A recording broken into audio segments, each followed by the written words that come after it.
Le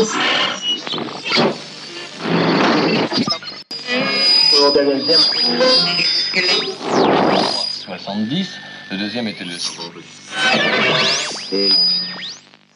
Plusieurs candidats déclarés à la présidentielle française souhaitent un rapprochement avec la Russie. Concrètement, quelle forme une telle politique prendrait-elle?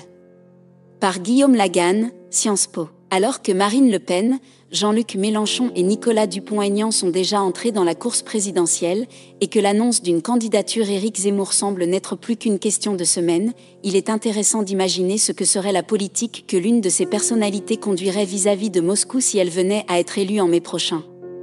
En effet, au-delà de leurs divergences, tous ces responsables ont en commun un rejet de la ligne dure adoptée par la France et l'UE vis-à-vis de la Russie, expriment, à divers degrés, leur respect envers Vladimir Poutine et prônent un rapprochement significatif entre Paris et le Kremlin.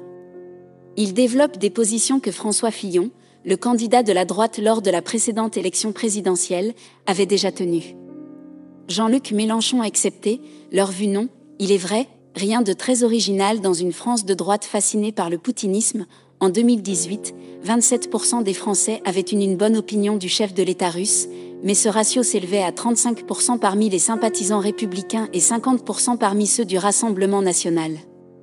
Elle repose sur une conception bien connue de l'histoire récente. La Russie, sortie vaincue et affaiblie de la guerre froide, aurait été humiliée par les Occidentaux.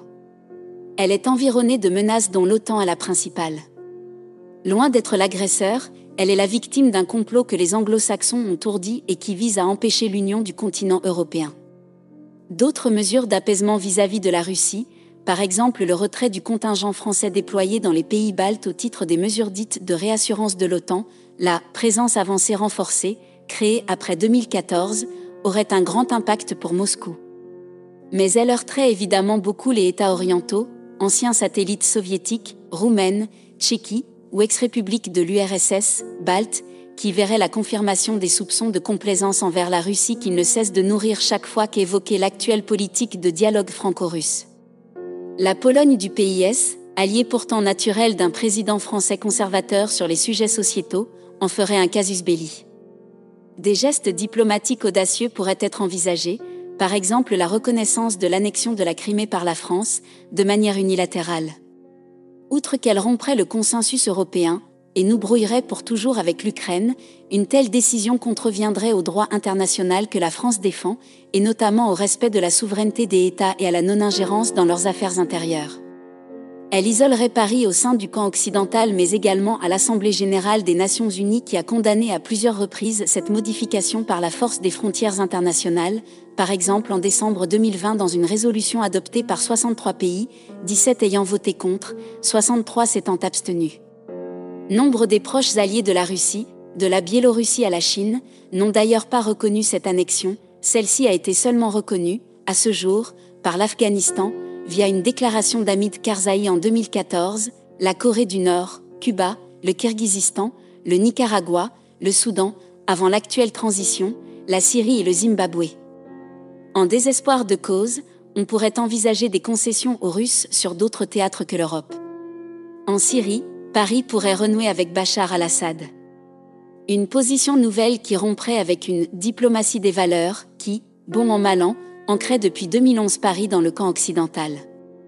Dans le dossier iranien, la France pourrait quitter ce même camp et appuyer la Russie, partenaire traditionnel de Téhéran, faisant fi de la non-prolifération. En Afrique, nous pourrions nous réjouir de la présence russe en République centrafricaine, voire inviter les mercenaires de Wagner à nous succéder au Mali.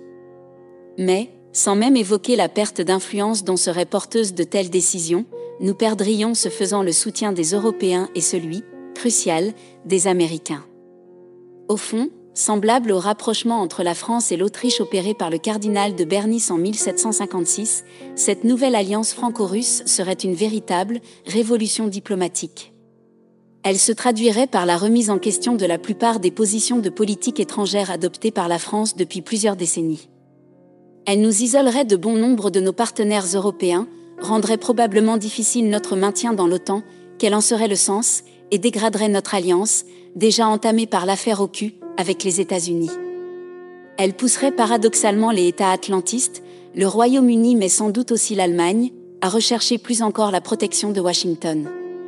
S'il semble difficile à mettre en pratique, le tropisme pro-russe de plusieurs candidats français à la présidentielle fait en revanche écho à l'évolution générale des relations internationales en ce début de décennie 2020.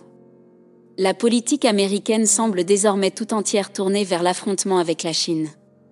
Dès lors, la Russie devient une pièce de cette vaste partie d'échecs, une puissance dont la coopération peut être recherchée par Washington. Plusieurs décisions récentes de l'administration américaine, l'acceptation d'un prolongement du traité New START, la levée des sanctions contre Nord Stream 2, de possibles discussions sur l'utilisation de bases russes en Asie centrale pour des frappes antiterroristes en Afghanistan, montrent une volonté de dialogue avec Moscou. Mais la politique américaine ne peut pas être le miroir des décisions françaises, notre pays ne jouant plus dans la même catégorie de puissance.